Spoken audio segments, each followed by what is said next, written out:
Yun, welcome back mga kasolid sa ating munting channel, no? Bali update lang tayo kay Idol PhD Francis Leo Marcos, no? Bali dito ay may inatinang kasalan si Idol, no? Bali kinuha yata siyang ninong dito, no? Ewan ko lang kung saan tong lugar na to, kung saan tong kung saan siya umaten dito, no? Ito ay mapapanood na lang natin dito sa YouTube channel ng kanyang isang FLM vlogger, no? Kaya Karikawa News TV. So yun, panoorin na lang natin mga solid hanggang sa dulo.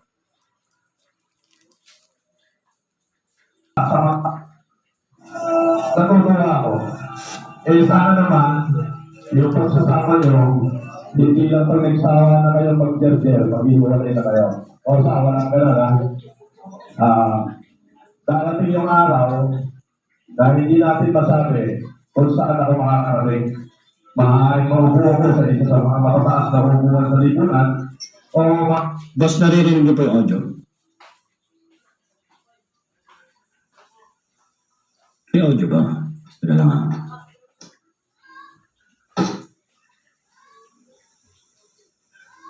Wala.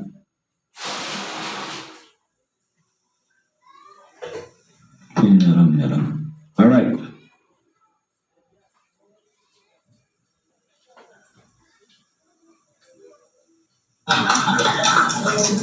bago po pala, meron akong kunting regalo sa inyo na sana gamitin nyo para sa itabubuti ng pagkasama nyo. Sa mga kasama ko, naging ilang wala dito at sa mga kasama ko ilang ko. Mahina limon, di marinig. Wala na po, boss eh. Todo na po ito eh. Dapat lagi yung pagmarangal na sa puso nyo.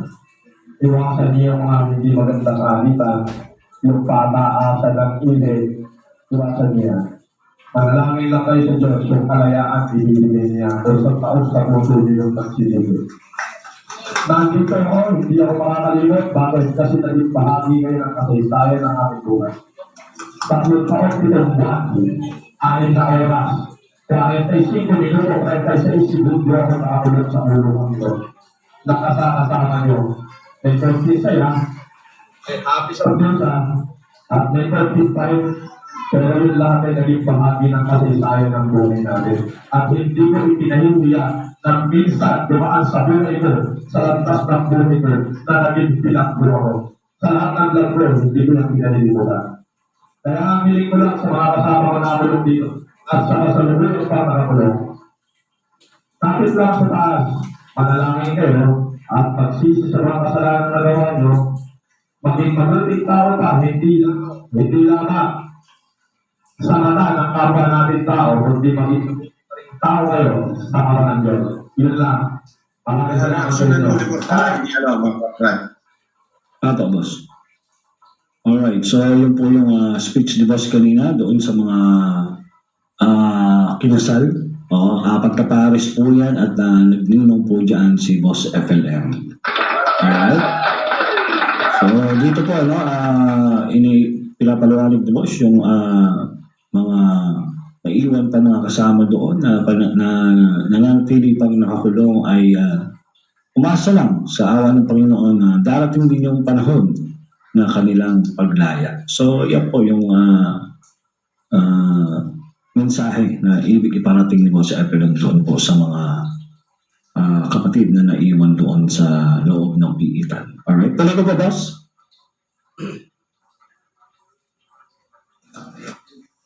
Tuloy mo. Okay. Ang kaulo at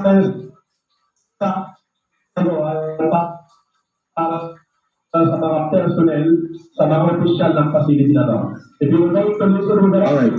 Itong huling talupati na to ay naka-address naman doon sa mga personnel ng BJMP. Alright. Pakinggan po natin ang sinabi rito ni boss. Puro opisyal, mga opisyal. Yes. Mga opisyal po no, ng pamunuan ng piitan. Alright. Pakinggan po natin. Since it was your destiny is to transform this PDL to build a better nation, I think you should begin, some of you, not all, you should begin by transforming yourselves first. In the particular task, no one will accept that focus on transformation. Your power, your power over the PDL. So, medyo naglolo ko yung mikropono dyan ni boss, no? Kaya siguro dahil malapit na malobat yung ginagamit na microphone ni boss, kaya medyo nagagaragal yung boses. Alright? Must not purchase privileges to the extent of the self-transformation. Your power is not outrage the conscience of the people. We need a president who has done. So boss, dahil talagang sumasablay yung mic, no? Medyo lobat siguro. Lobat. Ang pinaniniwanag po dito ni boss ay regarding doon sa mga officers ng Jail Management Bureau, no?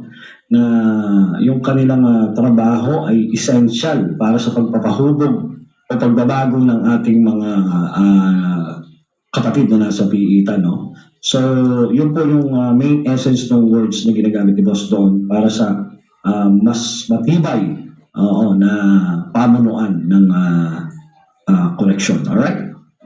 Sound check. Hello. Hello. Sound check. The very essence to this message to all of the personnel is to cry out for the righteousness in you and the feel for universal brotherhood, for the unity of all people who are staying in your facility. Those who can hear me, not only here in this facility, but through the world, I say please do not distress, because the hardship in life that is now upon us will soon be past the past. Again, I repeat, the kingdom of God is in the heart of man. Not just 1, 10, 100, or 10,000 men, but in all men, in all of you. If you transform yourself to become a better man, nandito po ako, 24/7, bukas yung telepono ko. Pagsabi kayo, hindi ko marinig mo ba? Tutuloy mo talaga. Ang halo na, sinalupa. Maraming salamat at gusto ko sabihin. Awa ko kami. Nasaan? Baka natin. Gusto mo muna. Hello. Wala pa ako. Anyway, gusto ko muna patiin lahat ng mga official dito na BGMP personnel, especially si Police Jail Senior Superintendent Juan P. Buban. Sir, magandang araw po, kay Father. Kay Jail Chief Inspector Jose Marisa Viñarang. Father, magandang araw, magandang hapon sa'yo. Salamat sa pag-imbita mo sa akin. Nailabas ko yung salary ko rito. Salamat sa mga naging kasama ko, jail guard, si Belen, tayo lahat. Sa akin yun, hindi ko na isa-isa yung pangalan nyo. Wala nang special mention dito. Belen, special mention ka. At salamat po sa inyo lahat ng ngayon, Emily Barrero, yung presidente ng Filipino Public ng Laguna. Marita, thank you sa pagsama mo. At syempre, salamat kay Dr. Idobel, Orita Matalaan, Dr. Interview, PhD Luya, sa kayo kaming ka-way. At sa inyo lahat, maraming salamat. Tandaan nyo, wala po akong pinangako na nakalimutan ko. Naging busy lang ako, pero hindi po ako nakalimot. Magandang sa inyo, bago kasal, at maraming salamat po. Alright, so yun po yung talumpati ni Boss FLM kanina doon sa BJMP, sa mga kinasal.